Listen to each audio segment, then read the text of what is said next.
Армысыздар, құрметті оқырмандар.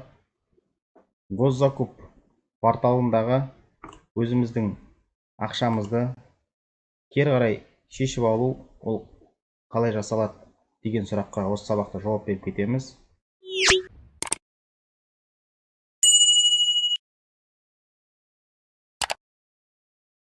Мінекей, кабинетке кіріп, өзіңіздің мынау кошелекке бассаңыз, ішінде осындай сіздің ақшаңыз тұрады. Мына жерде заблокирован суммаңыз тұрады, заявка бергендегі немесе организацияда әлі тендер жабылмаған организациялардың суммасы тұрады. Мұнда доступный суммаңыз тұрады. Қазіргі таңда бізде 10.487 теңге. Енді осы сумманы өзімізге кері қарай қайтарып алу үшін заявление на возврат денежных средств деп басамыз. Создать заявление на возврат денег деп басамыз. Кейіннен осы таблицаны толтырамыз. Мына жоғарыда екеуін толтырудың қажеті жоқ. Мына жерде автоматты түрде толып тұрады. Мінекей, стрелкаға бассақ, банктың атауы шығады. Соны жазамыз. Сумма возврата 400 теңге дейік.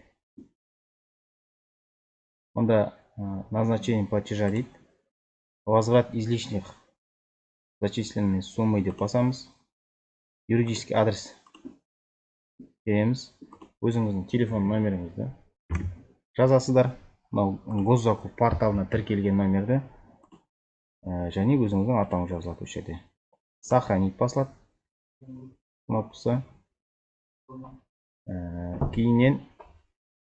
Кейіннен подписание заявление дейміз де ECP ключ арқылы парольді тереміз.